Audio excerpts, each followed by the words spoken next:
हरीशर जी, जो अभी सर कह रहे हैं कि एक समय तक ये कहा गया कि ये शहरों के मामले हैं, मेट्रो सिटीज में दिख रहे हैं, या अगर मैं इसको बड़ी वैसी भाषा में बोलूं, मैं इस भाषा को एंडोर्स नहीं करती, लेकिन लोग इस सेंस में कहेंगे कि अरे ये तो अमीरों के चोंचले हैं। गांव देहात में ऐसा नहीं है। गांव देहात जहां असली इंडिया बसता है, जो असली भारत है, ये सब अमीरों की परेशानियां या उनके चोंचले हैं। आई एम श्योर कि जब कोर्ट में भी ये सुनवाई चली होगी तो ऐसे कई बिंदु उस दौरान भी आए होंगे, पॉइंट ऑफ डिस्कशन। जब ये इस तरह की सोच और इस तरह की बातें आती हैं, उस समय क्या रिस्पॉन्स आप लोगों की तरफ से गया? एक तो मीनाक्षी जी, ये बताना बहुत बहुत इम्पोर्टेंट है कि हम हर जगह बसते हैं। आप अगर हम झुग्गी झोपड़ियों में भी क्वेयर लोग हैं, जो एलजीबीटी समुदाय के लोग हैं, बड़े शहरों में भी एलजीबीटी समुदाय के लोग हैं, गरीबों में भी हैं, हिंदुओं में भी है, मुस्लिम में भी है, ईसाई में भी है। हर हर धर्म, हर प्रांत, हर शहर और हर गली में LGBTQI+ कम्युनिटी के लोग हैं। हम एक जगह नहीं बसते। हम ऐसा नहीं है कि हम सब कि हमें कोई जीन है जो सिर्फ एक जगह पे हैं। हम हर जगह हैं। We are present everywhere. और समाज, जो रमाकांत जी भी कह रहे हैं, वो बहुत इंपॉर्टेंट बात है कि समाज बदलाव ही समाज का आगे बढ़ने का तरीका है। कि समाज वो है जो बदलते रहता है। समाज का रूप जो है वो बदलते रहता है। वही सुप्रीम कोर्ट, अगर हम देखें कि सुप्रीम कोर्ट के जजेस जब डिस्कस भी कर रहे थे इस केस के बारे में, उनमें से किसी ने ये नहीं माना कि LGBT लोगों को जीने का हक नहीं होना चाहिए या उनके अधिकारों को हक नहीं मिलना चाहिए, अधिकार उनको सारे अधिकार नहीं मिलने चाहिए। उन्होंने ये माना कि अगर हमें अधिकार दी जाए तो बाकी के कानूनों का क्या होगा।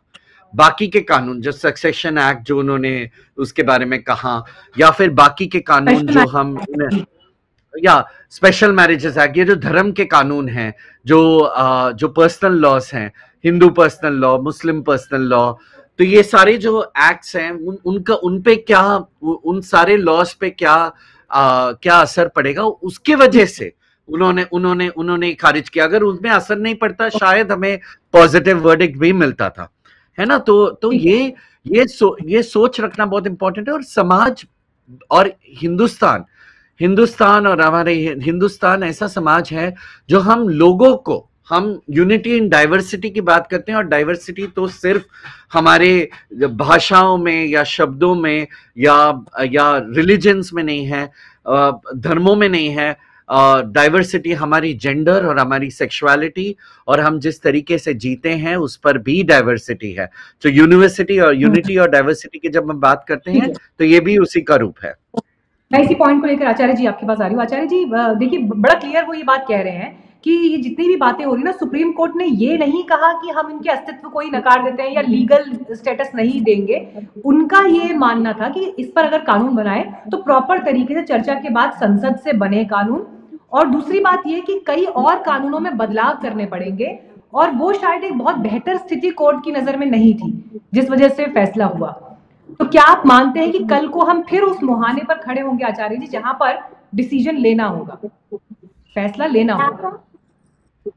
देखिए, जैसे लोग नहीं होते, इस तरह की जो परेशानियां समाज में है, इसे मैं परेशानी मानता हूं या टैबू मानता हूं या दोष मानता हूं, या समाप्त होने वाला नहीं है। तो सबका जीने का अधिकार है, सबका राइट टू लिव है ना। सब लोग अपना जीवन जी सकता है। तो साथ ही साथ लेकिन यह समाज कभी एक्सेप्ट नहीं करेगा, क्योंकि यह भारत भूमि जो है वह निश्चित तौर पर, अगर हम उन्हें परेशानी मानेंगे या विकृति मानेंगे, तो लगता नहीं है कि यही अपने आप में एक बहुत बड़ी परेशानी है कि उनके अस्तित्व को नकारना? क्या ये परेशानी नहीं है? उनके मानसिक परेशानी है। यह जो है, जो जिसके अंदर इस प्रकार के भाव है, विचार है, जिनके अंदर इस तरह की स्थिति है, या कहीं ना कहीं कह सकते हैं मानसिक परेशानी है, या कह सकते हैं कि ईश्वर ने इस तरह का बना करके भेजा है उसे, है ना।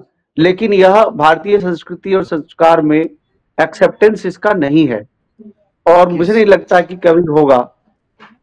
अच्छा, ठीक है। अच्छा, एक काउंटर सवाल मेरा आपसे और है हमारे साथ फिर रोहिन भट्ट भी जुड़ रहे हैं, उनके पास भी मैं जाऊंगी। एक काउंटर सवाल आपसे आचार्य जी और है मेरा, वो ये कि चलिए एक हाइपोथेटिकल स्थिति लेते हैं, अगर कल को कोर्ट उन्हें ये हक दे देता है कि आपके रिश्तों को, आपकी शादी को, आपके स्टेटस को कानूनी मान्यता है, कानूनी वैधता है, तो भी क्या जो आप बात अभी कह रहे हैं आप वो कह पाएंगे? तब भी आप उनको क्या विकृति बताएंगे? देखिए, कोर्ट कानून तो सर्वे सर्वा है, वो कानून बनाने के लिए और कानून मानने के लिए, लेकिन जो मानसिकता समाज की है उसे आप बदल नहीं सकते। जो भारतीय संस्कृति की मानसिकता है वह यही है कि स्त्री पुरुष के बीच जो पति पत्नी के रिश्ते हैं वही रिश्ते सिर्फ सामाजिक रूप से एक्सेप्टेबल है, बाकी रिश्तों को लोग एक्सेप्ट नहीं करते। ओके, हमारे साथ रोहिन भट्ट भी आ गए हैं। आप ह्यूमन राइट्स लॉयर हैं, साथ ही क्वेयर राइट्स के लिए भी आप काम करते हैं, लेखक भी हैं। रोहिन जी, आपका स्वागत है कार्यक्रम में। आप थोड़ा सा देर से जुड़े, लेकिन फिर भी ओवरऑल जो अभी तक बातचीत हुई है उस बातचीत में हमने कानूनी पहलू डिस्कस किया, याचिकाकर्ताओं की उसमें क्या था, लेकिन अब मैं यहीं से बातचीत को आगे बढ़ाना चाहूंगी। और जो बात देखिए आचार्य जी कह रहे हैं यहाँ पर, एक हिंदू धर्मगुरु के नाते वो अभी पैनल पर बैठे हैं, लेकिन क्या गारंटी है इस बात की कि अगर हम किसी इस्लामिक स्कॉलर को या इस्लामिक धर्मगुरु को भी लेकर आते या कोई क्रिश्चियन कम्युनिटी से भी आता, क्योंकि धर्म का एक बहुत बड़ा एंगल है यहाँ पर, क्योंकि धर्म से जुड़े हुए लोग या जो धार्मिक एंगल से जो समाज की रूपरेखा और समाज के अस्तित्व को देखते हैं, उनके लिए इन रिश्तों को एक्सेप्ट करना एक बहुत बड़ी दिक्कत है। और ये तबका देश में बहुत बड़ा वर्ग है, बहुत बड़ा वर्ग है।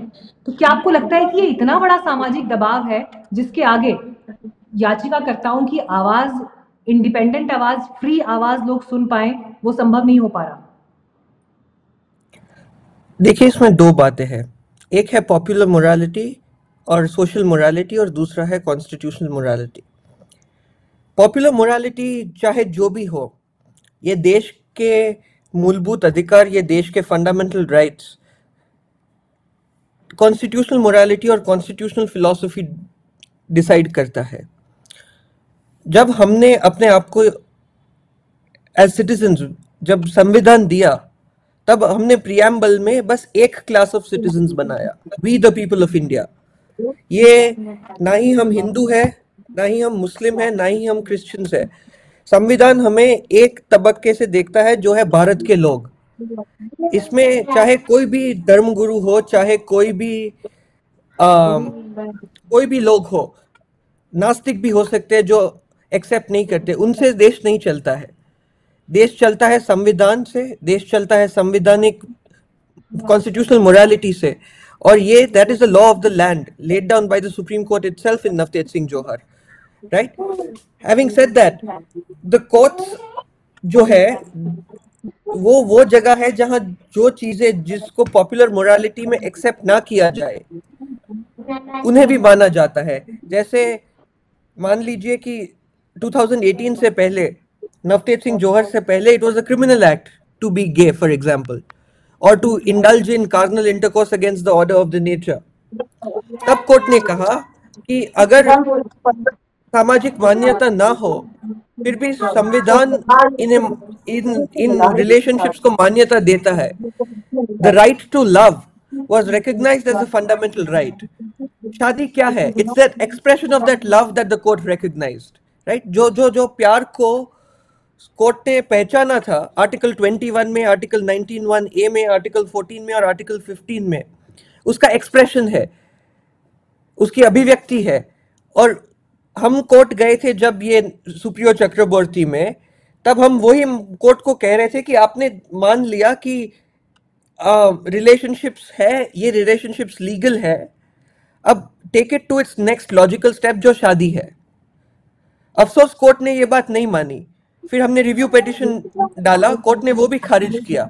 अब हम क्यूरेटिव पिटीशन डालेंगे, और जब तक ये लड़ाई हम जीतते नहीं है तब तक हम ये लड़ते रहेंगे। अगर कोर्ट में आज हारे तो कल वापस कोर्ट में जाएंगे, वापस हारे तो हम पार्लियामेंट के पास जाएंगे, उधर भी हारे तो वापस कोर्ट में जाएंगे। और जब तक जो संवैधानिक वायदा है इक्वालिटी का, जब तक वो पूरा नहीं होता तब तक हम लोग कोशिशें करते रहेंगे, कोर्ट में, कोर्ट के बाहर, रास्ते में, और every possible avenue that is available to us in the constitutional scheme.